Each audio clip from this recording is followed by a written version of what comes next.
ನನ್ನೆಲ್ಲ ಯೂಟ್ಯೂಬ್ ವೀಕ್ಷಕ ಸ್ನೇಹಿತರಿಗೆ ನಿಮ್ಮ ಸುಪ್ರಿಯಾ ಶಿವಮೂರ್ತಿ ಗೌಡ ಮಾಡುವ ನಮಸ್ಕಾರಗಳು. ಎಲ್ಲರೂ ಹೇಗಿದ್ದೀರಿ? ಚೆನ್ನಾಗಿದ್ದೀರಾ ಅಂತ ಭಾವಿಸ್ತಾ ರಾಮಾಯಣದ 87ನೇ ಭಾಗವನ್ನು ಶುರು ಮಾಡೋಕ್ಕಿಂತ ಮೊದಲು ಒಂದು ಹೇಳೋಕ್ಕೆ ಇಷ್ಟಪಡ್ತೀನಿ.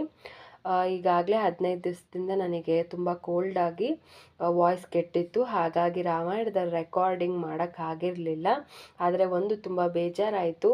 ಒಬ್ಬರಾದರೂ ನೋಡಲಿ ಇಬ್ಬರಾದರೂ ನೋಡಲಿ, ಈ ವಿಡಿಯೋವನ್ನು ನೋಡೋರು ಯಾರಾದರೂ ಒಬ್ಬರು ಯಾಕೆ ವಿಡಿಯೋ ಹಾಕಲಿಲ್ವಲ್ಲ ಅಂತ ಯಾರೊಬ್ಬರು ಕೇಳಲಿಲ್ಲ. ಅದು ನಂಗೆ ತುಂಬ ಬೇಜಾರಾಯಿತು. ಅದೇ ಯಾವ್ದಾದ್ರು ಬೇರೆ ಪಾಪ್ಯುಲಾರಿಟಿ ಪಡೆದಿರೋ ಅಂಥ ವೀಡಿಯೋಗಳಾಗಿದ್ದಿದ್ರೆ ಒಂದು ದಿವಸ ಮಿಸ್ ಆದರೂ ಸಹಿತ ಯಾಕೆ ನೀವು ಮಿಸ್ ಮಾಡಿದ್ರಿ ಅಂತ ಕೇಳ್ತಾರೆ. ನನಗಿಷ್ಟು ದಿವಸ ನಾವು ವಿಡಿಯೋ ಅಪ್ಲೋಡ್ ಮಾಡಿಲ್ಲ ಅಂದರೂ ಯಾರೂ ಕೇಳಲಿಲ್ಲಲ್ಲ, ಅದು ನಂಗೆ ತುಂಬ ಬೇಜಾರಾಯಿತು. ಇಟ್ಸ್ ಓಕೆ, ನಾನು ಬೇಜಾರಾದರೂ ಪರವಾಗಿಲ್ಲ. ರಾಮಾಯಣ ಒಂದು ಓದಿ ತಿಳಿಸೋ ಕಾರ್ಯನ ನಿಲ್ಲಿಸಬಾರ್ದು ಅಂತ ಮತ್ತೆ ಕಂಟಿನ್ಯೂ ಮಾಡ್ತಾಯಿದ್ದೀನಿ. ನನಗೆ ಇದನ್ನು ಮಿಸ್ ಮಾಡಬೇಕು ಅನ್ನೋ ಯಾವುದೇ ಉದ್ದೇಶ ಇರಲಿಲ್ಲ.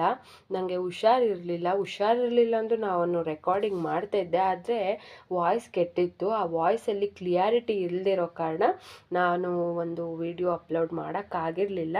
ಇವತ್ತಿಂದ ಸ್ಟಾರ್ಟ್ ಮಾಡ್ತಾಯಿದ್ದೀನಿ. ಎಲ್ಲರೂ ದಯವಿಟ್ಟು ನೋಡಿ, ಲೈಕ್ ಮಾಡಿ, ಸಬ್ಸ್ಕ್ರೈಬ್ ಮಾಡಿ ಹಾಗೂ ಶೇರ್ ಮಾಡಿ ಅಂತ ಕೇಳ್ತಾ ರಾಮಾಯಣದ 87ನೇ ಭಾಗವನ್ನು ನಾನೀಗ ಪ್ರಾರಂಭಿಸ್ತಾ ಇದ್ದೀನಿ ಸ್ನೇಹಿತರೆ. ಈಗಾಗಲೇ ಹಿಂದಿನ ಒಂದು ಭಾಗದಲ್ಲಿ ಸೀತಾಮಾತೆಯನ್ನು ಹುಡುಕುತ್ತಾ ಲಂಕೆಗೆ ಬಂದಂತಹ ಹನುಮಂತರು ಸೀತಾಮಾತೆಯನ್ನು ಭೇಟಿಯಾಗಿದ್ದಾರೆ. ಹಾಗೆ ಅಶೋಕವನವನ್ನು ಧ್ವಂಸ ಮಾಡಿ ಈಗಾಗಲೇ ರಾವಣನ ಪುತ್ರನಾದಂತಹ ಇಂದ್ರಜಿತುವಿನ ಕೈಯಲ್ಲಿ ಸೆರೆ ಸಿಕ್ಕು ಅರಮನೆಯತ್ತ ನಡೀತಾ ಇದ್ದಾರೆ ಹನುಮಂತರು. ಇನ್ನು ಮುಂದಿನ ಭಾಗದಲ್ಲಿ ಏನಾಗುತ್ತೆ ಅನ್ನೋದನ್ನ ಈಗ ನೋಡೋಣ. ಈ ಪೇಚಿನ ಸ್ಥಿತಿಯ ಬಗ್ಗೆ ಇಂದ್ರಜಿತುವು ಚಿಂತಿಸುತ್ತಿದ್ದಾಗ ರಾವಣನು ಇರುವಲ್ಲಿಗೆ ಹನುಮಂತನನ್ನು ಎಳೆದುಕೊಂಡು ಹೋದ ರಾಕ್ಷಸರು, ಯಾರು ಈ ಕಪಿಯಂತಿರುವ ಜೀವಿ? ಅವನನ್ನು ನಾವು ಒಮ್ಮೆಲೆ ಕೊಂದು ಬಿಡಬೇಕು. ಅವನನ್ನು ತಿಂದು ಬಿಡೋಣ. ಇನ್ನು ಕೆಲವರು ಅವನನ್ನು ಸುಟ್ಟು ಬಿಡೋಣ ಎಂದು ಸಂಭ್ರಮದಿಂದ ಹೇಳಿದರು.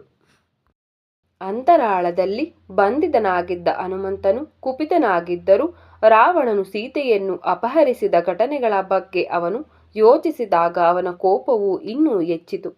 ಆದಾಗ್ಯೂ ರತ್ನ ಸಿಂಹಾಸನದ ಮೇಲೆ ಆಸೀನನಾಗಿದ್ದ ರಾಕ್ಷಸ ರಾಜನನ್ನು ನೋಡಿದ ಹನುಮಂತನು, ರಾವಣನು ಧರ್ಮಕ್ಕೆ ವಿರುದ್ಧವಾಗಿ ನಡೆದುಕೊಳ್ಳದೆ ಇರುವಂತಾಗಿದ್ದಲ್ಲಿ ತನ್ನ ಆಕರ್ಷಣೆಯಿಂದ, ಸಮಯ ಪ್ರಜ್ಞೆಯಿಂದ ಹಾಗೂ ಧೈರ್ಯದಿಂದ ಮತ್ತು ವೈಭವದಿಂದ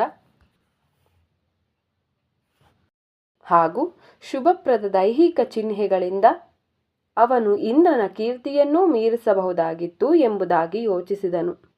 ಅದೇ ರೀತಿ ಕುಪಿತನಾಗಿದ್ದರೂ ಹನುಮಂತನನ್ನು ನೋಡಿ ವಿಚಲಿತನಾದ ರಾವಣನು, ಇವನು ನಾನು ಹಿಂದೊಮ್ಮೆ ಅಪಹಾಸ್ಯ ಮಾಡಿದಾಗ ನನ್ನನ್ನು ಶಪಿಸಿದ ಶಿವನ ವಾಹನನಾದ ನಂದಿಯೇ ಅಥವಾ ಕೋತಿಯ ವೇಷದಲ್ಲಿರುವಂಥ ಅಸುರ ರಾಜನಾದ ಬಾನನೆ ಎಂದು ಆಶ್ಚರ್ಯಚಕಿತನಾಗಿ ಯೋಚಿಸಿದನು. ನಂತರ ರಾವಣನ ಪ್ರಮುಖ ಮಂತ್ರಿಯಾದ ಪ್ರಹಸ್ತನು, ನೀನು ಇಲ್ಲಿಗೆ ಬಂದ ನಿಜವಾದ ಕಾರಣವನ್ನು ಹೇಳಿದರೆ ನಾವು ನಿನ್ನನ್ನು ಸ್ವತಂತ್ರಗೊಳಿಸುವೆವು ಎಂಬ ಆಶ್ವಾಸನೆಯನ್ನು ನೀಡಿದನು. ಹನುಮಂತನು ಹೀಗೆ ಉತ್ತರಿಸಿದನು, ಕುತೂಹಲಭರಿತ ಕೋತಿಯಾದ ನಾನು ರಾವಣನನ್ನು ಭೇಟಿಯಾಗುವ ಆಸೆಯಿಂದ ಮಾತ್ರ ಇಲ್ಲಿಗೆ ಬಂದಿರುವೆನು. ನನ್ನಂತಹ ಒಬ್ಬ ಕ್ಷುಲ್ಲಕ ವ್ಯಕ್ತಿಯು ರಾಜನ ಸಭೆಯನ್ನು ನೋಡುವುದು ಕಠಿಣವೆಂದು ನನಗೆ ತಿಳಿದಿತ್ತು. ಆದ್ದರಿಂದ ಬಂಧಿತನಾದರೆ ರಾಜನ ಒಡ್ಡೋಲಗಕ್ಕೆ ಕರೆತರಲ್ಪಡುವೆ ಎಂದು ಆಲೋಚಿಸಿದ ನಾನು ಆನಂದ ಕಾನನವನ್ನು ಧ್ವಂಸಗೊಳಿಸಿದೆ. ಯಾರೊಬ್ಬರಿಗೂ ಕೇಡು ಮಾಡುವ ಆಸೆ ನನಗಿರಲಿಲ್ಲ. ಆದರೆ ರಾಕ್ಷಸ ಸೈನಿಕರು ನನ್ನ ಮೇಲೆ ದಾಳಿ ಮಾಡಿದಾಗ ಆತ್ಮರಕ್ಷಣೆಗಾಗಿ ನಾನು ಅವರನ್ನು ಅನಿವಾರ್ಯವಾಗಿ ಕೊಲ್ಲಬೇಕಾಯಿತು ಎಂದರು. ಯಾವುದೇ ಶಸ್ತ್ರದಿಂದಾಗಲಿ ಅಥವಾ ಹಗ್ಗದಿಂದಾಗಲಿ ನನ್ನನ್ನು ಬಂಧಿಸಲಾಗದು ಎಂಬ ವರವನ್ನು ನಾನು ಬ್ರಹ್ಮದೇವನಿಂದ ಹಿಂದೊಮ್ಮೆ ಪಡೆದಿದ್ದೆ. ಇಂದ್ರಜಿತುವಿನ ಬ್ರಹ್ಮಾಸ್ತ್ರವು ಅದರ ಪ್ರಭಾವವನ್ನು ಈಗಾಗಲೇ ಕಳೆದುಕೊಂಡಿದೆ. ಆದ್ದರಿಂದ ನಾನು ಉದ್ದೇಶಪೂರ್ವಕವಾಗಿಯೇ ನನ್ನನ್ನು ಸೆರೆ ಹಿಡಿಯಲು ಅನುವು ಮಾಡಿಕೊಟ್ಟಿರುವೆ ಎಂಬುದನ್ನು ನೀವು ತಿಳಿದುಕೊಳ್ಳಬೇಕು ಎಂದರು. ಈಗ ನಾನು ಇಲ್ಲಿಗೆ ಬಂದಿರುವ ನಿಜವಾದ ಕಾರಣವನ್ನು ಬಯಲು ಮಾಡುವೆನು. ದಯವಿಟ್ಟು ಕೇಳಿಸಿಕೊ. ನನ್ನ ಹೆಸರು ಹನುಮಂತ. ನನ್ನನ್ನು ದಶರಥ ಮಹಾರಾಜನ ಸುಪುತ್ರನಾದ ಭಗವಾನ್ ರಾಮನು ತನ್ನ ದೂತನನ್ನಾಗಿ ಕಳುಹಿಸಿರುವನು. ಭಗವಾನ್ ರಾಮನ ಅಪಹೃತ ಪತ್ನಿಯಾದ ಸೀತೆಯನ್ನು ನಾನು ಬಹಳ ಸಮಯದಿಂದ ಹುಡುಕುತ್ತಿದ್ದೆ. ಅವಳನ್ನು ಇಲ್ಲಿ ಕಂಡದ್ದು ನನ್ನ ಸೌಭಾಗ್ಯವೇ ಹೌದು. ಏ ರಾಕ್ಷಸ ರಾಜನೇ, ರಾಮ ಮತ್ತು ಲಕ್ಷ್ಮಣರ ಬಾಣಗಳಿಂದ ಅಬಾಧಿತರಾಗಿ ಉಳಿಯಲು ಯಾರಿಗೂ ಸಾಧ್ಯವಿಲ್ಲವೆಂದು ನೀನು ಖಚಿತವಾಗಿ ತಿಳಿದುಕೊಳ್ಳಬೇಕು. ಸ್ವಯಂಭುವಾದಂತಹ ಬ್ರಹ್ಮ, ಶಿವ ಅಥವಾ ಇಂದ್ರರು ರಾಮನನ್ನು ಯುದ್ಧ ಭೂಮಿಯಲ್ಲಿ ಎದುರಿಸುವ ಧೈರ್ಯ ಮಾಡಲಾರರು. ಏ ರಾವಣನೇ, ನೀನು ಧಾರ್ಮಿಕ ತತ್ವಗಳನ್ನು ಅರಿತಿರುವವನು. ಬುದ್ಧಿವಂತರಾದವರು ಧರ್ಮದ ಆದಿಯನ್ನು ಬಿಟ್ಟು ತಮ್ಮ ಅವನತಿಯನ್ನು ಆರಿಸಿಕೊಳ್ಳುವುದಿಲ್ಲ.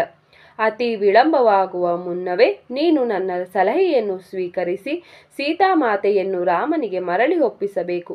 ನಿನ್ನ ಉಗ್ರವಾದ ತಪಸ್ಸುಗಳ ಫಲವಾಗಿ ದೇವತೆಗಳ ಹಾಗೂ ರಾಕ್ಷಸರ ಕೈಯಿಂದ ಅವಧ್ಯನಾಗಿರುವಂತೆ ರಕ್ಷಣೆಯನ್ನು ಪಡೆದಿರುವ ನೀನು ಸೀತೆಯನ್ನು ಅಪಹರಿಸುವ ಅಧರ್ಮದ ಕಾರ್ಯದಿಂದಾಗಿ ಅವನತಿಯನ್ನು ಹೊಂದುವೆ ಎಂಬುದನ್ನು ಅರಿತುಕೋ. ನಾನೊಬ್ಬನೇ ಈ ಇಡೀ ಲಂಕೆಯನ್ನು ನಾಶ ಮಾಡಬಲ್ಲೆ. ಇನ್ನು ಸಂಪೂರ್ಣ ಬ್ರಹ್ಮಾಂಡವನ್ನೇ ವಿನಾಶಗೊಳಿಸಿ ಪುನಃ ಸೃಷ್ಟಿಸಬಲ್ಲ ರಾಮನ ಬಗ್ಗೆ ಹೇಳುವುದಿನ್ನೇನಿದೆ?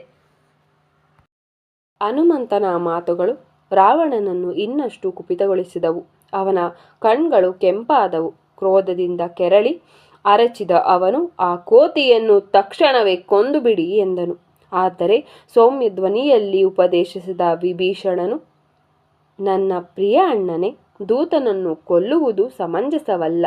ನೀನೊಬ್ಬ ಮಹಾನ್ ಪಂಡಿತನಾಗಿದ್ದರೂ ನಿನ್ನ ಬುದ್ಧಿಯನ್ನು ಅನಿಯಂತ್ರಿತ ಸಿಟ್ಟಿನ ಕೈಗಿತ್ತರೆ ನಿನ್ನ ಜ್ಞಾನವೆಲ್ಲ ಶೂನ್ಯವಾಗುವುದು ಎಂದನು. ಆ ಅನಗತ್ಯವಾದ ಉಪದೇಶವನ್ನು ಮೆಚ್ಚದಿದ್ದ ರಾವಣನು ಕೋಪದಿಂದ ಹೀಗೆ ಉತ್ತರಿಸಿದನು, ದುಷ್ಕಾರ್ಯಗಳನ್ನು ಮಾಡುವವರನ್ನು ಕೊಲ್ಲುವುದು ಪಾಪಕಾರ್ಯವಲ್ಲ. ಹನುಮಂತನನ್ನು ಈಗಲೇ ಕೊಂದುಬಿಡಿ ಎಂದನು. ಆಗ ವಿಭೀಷಣನು ಹೀಗೆ ವಾದಿಸಿದನು, ಶಾಸ್ತ್ರಗಳಲ್ಲಿ ದೂತನನ್ನು ಕೊಲ್ಲಬಹುದಾದ ಯಾವ ಉಲ್ಲೇಖಗಳೂ ಇಲ್ಲ. ವಾಸ್ತವದಲ್ಲಿ ಇದನ್ನು ಹಿಂದೆಂದೂ ಕೇಳಿಯೂ ಇಲ್ಲ. ಅವನಿಗೆ ಅಂಗಹೀನ ಮಾಡುವುದು, ಚಾವಟಿಯಿಂದ ಹೊಡೆಯುವುದು, ಕೇಶಮುಂಡನ ಮಾಡುವುದು ಮತ್ತು ಬರೆ ಹಾಕುವುದು ಈ ಶಿಕ್ಷೆಗಳನ್ನು ವಿಧಿಸಬಹುದು ಮಾತ್ರವಷ್ಟೇ. ನನ್ನ ಪ್ರಿಯ ರಾವಣನೇ, ನಿನ್ನಂತಹ ಮಹಾವೀರರು ಅಂಕಿಯಲ್ಲಿಟ್ಟುಕೊಳ್ಳಲಾಗದಂತಹ ಸಿಟ್ಟಿನ ಪ್ರಭಾವಕ್ಕೆ ಎಂದಿಗೂ ಒಳಗಾಗಬಾರದು. ಹನುಮಂತನನ್ನು ವಧಿಸುವುದನ್ನು ಬಿಟ್ಟು ಅವನನ್ನು ಕಳುಹಿಸಿರುವ ವೈರಿಯನ್ನು ಸಂಹರಿಸಲು ಪ್ರಯತ್ನಿಸು. ನಿನ್ನ ಮೇಲೆ ಸೇಡು ತೀರಿಸಿಕೊಳ್ಳಲು ಬಯಸುತ್ತಿರುವ ರಾಮ ಮತ್ತು ಲಕ್ಷ್ಮಣರ ಮೇಲೆ ಯುದ್ಧ ಮಾಡಲು ನೀನು ಸೈನ್ಯವನ್ನು ಏಕೆ ಕಳುಹಿಸಬಾರದು ಎಂದನು. ಪುಣ್ಯಾತ್ಮನಾದ ತನ್ನ ಸಹೋದರನ ಮಾತುಗಳ ಪ್ರಭಾವದಿಂದಾಗಿ ತನ್ನ ನಿಷ್ಠುರತೆಯನ್ನು ಕಡಿಮೆ ಮಾಡಿದ ರಾವಣನು, ಕೋತಿಗಳು ತಮ್ಮ ಬಾಲವನ್ನು ಅತಿ ಅಮೂಲ್ಯವೆಂದು ತಿಳಿದಿರುತ್ತವೆ. ಆದ್ದರಿಂದ ಹನುಮಂತನ ಬಾಲಕ್ಕೆ ಬೆಂಕಿ ಹಚ್ಚಿ ಅವನನ್ನು ಲಂಕೆಯ ಬೀದಿ ಬೀದಿಗಳಲ್ಲಿ ಮೆರವಣಿಗೆ ಮಾಡಿಸಿ ಇವನು ಯಾವ ರೀತಿಯ ಶೂರ ಎಂಬುದನ್ನು ಲಂಕೆಯ ಜನತೆ ತಿಳಿದುಕೊಳ್ಳಲಿ. ಬಳಿಕ ಅವನನ್ನು ಬಂಧಮುಕ್ತನನ್ನಾಗಿಸಿ ಸುಟ್ಟ ಬಾಲದೊಂದಿಗೆ ತನ್ನ ಸಂಬಂಧಿಕರ ಬಳಿ ಹಿಂದಿರುಗುವ ಅವನು ತೀವ್ರವಾದ ಅವಮಾನವನ್ನು ಅನುಭವಿಸಲಿ ಎಂದನು. ಸ್ನೇಹಿತರೆ, ರಾಮಾಯಣದ 87ನೇ ಭಾಗವನ್ನು ನಾನಿಲ್ಲಿಗೆ ಮುಕ್ತಾಯಗೊಳಿಸ್ತಿದ್ದೀನಿ. ನಾಳಿನ ಸಂಚಿಕೆಯಲ್ಲಿ ಏನೆಲ್ಲ ಆಯಿತು ಲಂಕೆಯಲ್ಲಿ ಅನ್ನೋದನ್ನು ತಿಳ್ಕೊಳ್ಳೋಣ. ನಿಮಗೆಲ್ಲರಿಗೂ ನನ್ನ ನಮಸ್ಕಾರ. ಜೈ ಶ್ರೀರಾಮ್. ಹರ ಹರ ಮಹಾದೇವ್.